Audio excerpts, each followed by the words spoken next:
नमस्कार, मैं सपना ठाकुर। आप देख रहे हैं लाइव न्यूज दिल्ली। आइए रुक कर लेते हैं लाइव न्यूज दिल्ली की सुर्खियों की ओर। मध्य प्रदेश के पूर्व मुख्यमंत्री कमलनाथ ने पार्टी नेताओं से नाराजगी की खबर को निराधार करार दिया। उन्होंने कहा कि पार्टी की मजबूती के लिए हम सब एक हैं, विवाद का कोई प्रश्न ही नहीं है। दरअसल कमलनाथ ने सोमवार को पॉलिटिकल अफेयर्स कमेटी की बैठक में नाराजगी जताई थी। उन्हें कहा था पार्टी को तवज्जो नहीं मिलती, पर पूर्व सीएम दिग्विजय सिंह ने इससे सहमति जताई थी। छत्तीसगढ़ में नक्सलियों के खिलाफ हो रही कार्रवाई के बीच आज भी छत्तीसगढ़ में नक्सलियों की दहशत। इसका अंदाजा इस बात से लगाया जा सकता है कि बीजापुर हमले में शहीद हुए जवान को उसके अपने गांव में अंतिम संस्कार के लिए जगह नहीं मिली। ऐसे में नेशनल हाईवे के किनारे एक गांव में उनका अंतिम संस्कार करना पड़ा। बीजापुर में सोमवार को नक्सलियों के हमले में 8 जवान सहित एक ड्राइवर की शहादत हुई है। इन 8 जवानों में से 5 जवान पूर्व में भी नक्सली रह चुके हैं।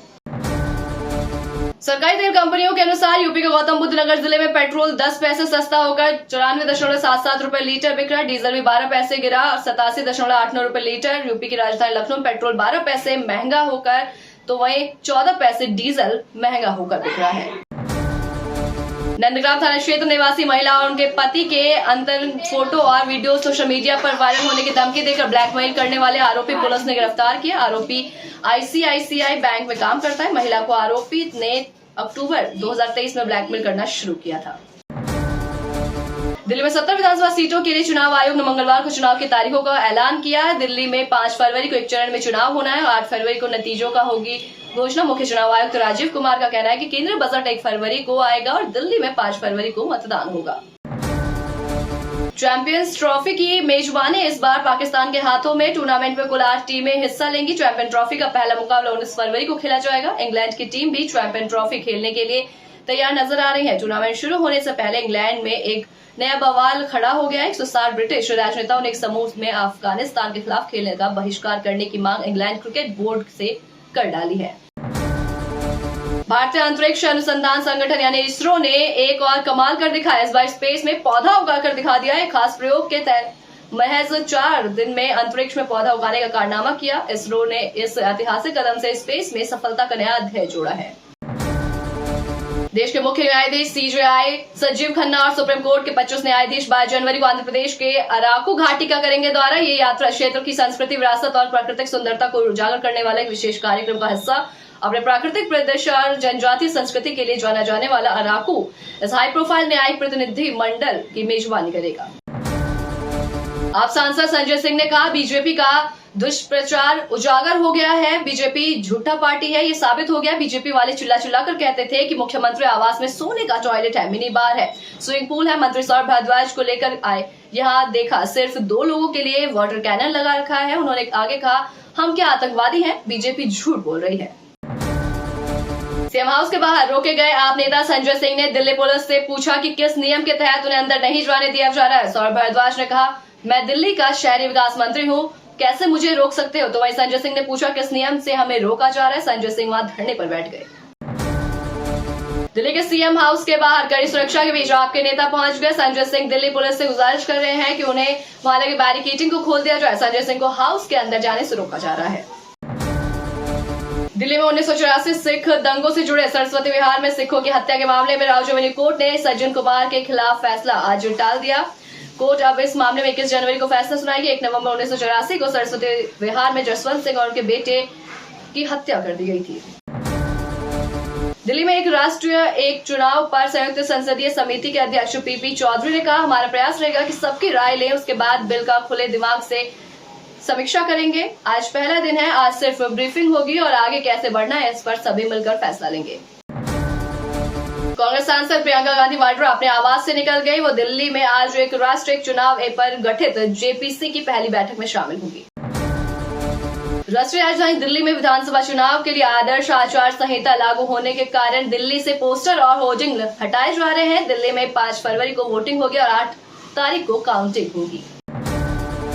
दिल्ली विधानसभा चुनाव से पहले विवादित बयानबाजी को लेकर बढ़त बनाने की लगातार कोशिश जारी है। कालकाजी विधानसभा सीट से बीजेपी के उम्मीदवार रमेश बिधूड़ी ने बीते दिन एक के बाद एक विवादित बातें की है। जाहिर है कि विपक्ष को बढ़त बनाने का उन्होंने मौका दे दिया। उनके बयानों से दिल्ली की महिला वोटर्स के नाराज होने का खतरा है, पर भारतीय जनता पार्टी इसके बाद भी रमेश बिधूड़ी को लेकर कुछ ऐसा एक्शन करते नहीं दिखी जिसे सामान्य से अधिक कहा जा सके। रमेश बिधूड़ी ने जरूर इन बयानों पर खेद जताया, पर माफी मांगने से इनकार कर दिया। इसी तरह बीजेपी ने भी उनके बयानों को गलत बताया, पर उल्टे आतिशी से सवाल दाग दिया। प्रियंका गांधी के मामले में भी पार्टी और रमेश बिधूड़ी का रवैया कुछ ऐसा ही रहा। हालांकि बाद में बीजेपी अध्यक्ष जेपी नड्डा और अन्य पार्टी नेताओं को टैग करके बिधूड़ी ने एक्स पर माफी मांगी थी। कुल मिलाकर ऐसा लगता है कि बीजेपी को रमेश बिधूड़ी की बयानबाजी से कोई फर्क नहीं पड़ रहा है।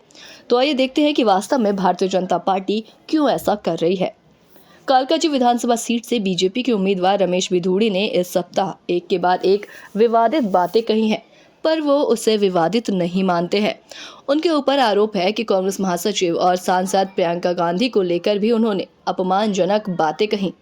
दिल्ली के मुख्यमंत्री आतिशी को लेकर भी अपमानजनक बयानबाजी की है और कहा कि आतिशी ने तो अपना बाप ही बदल लिया। वो इतने पर ही नहीं रुके और आगे उनके पिता को अफजल गुरु का समर्थक बताया था। आम आदमी पार्टी को बढ़िया मौका मिल गया बीजेपी पर बढ़त बनाने का। सीएम आतिशी ने पीसी करके भावुक हो गई। हालांकि बिधूड़ी के बयान पर बीजेपी ने भी सफाई पेश की है। आतिशी पर की गई टिप्पणी पर आम आदमी पार्टी इस तरह बीजेपी पर आक्रामक हुई कि बिधूड़ी का प्रियंका गांधी पर की गई टिप्पणी की बात ही दब गई है। बिधूड़ी के बयान पर बीजेपी ने भी सफाई पेश की है। दिल्ली बीजेपी प्रवक्ता प्रवीण शंकर कपूर ने कहा कि सभी राजनीतिक नेताओं को व्यक्तिगत, लिंग संबंधित या परिवार संबंधित टिप्पणियों से बचना चाहिए, खासकर दिल्ली के मुख्यमंत्री के परिवार के खिलाफ।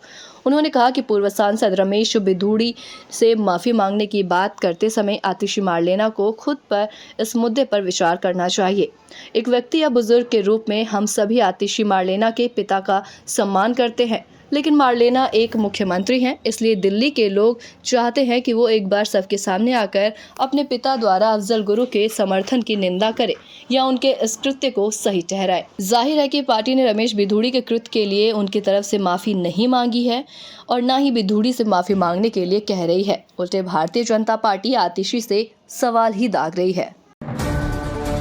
देश दुनिया की तमाम बड़ी खबरों से जुड़ने के लिए देखते रहे लाइव न्यूज दिल्ली और अपनी बातें दुनिया तक पहुंचाने के लिए हमारी वेबसाइट www.livenewsdelhi.com पर संपर्क करें। नमस्कार।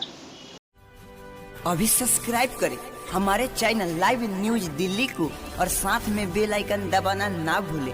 Live news Delhi.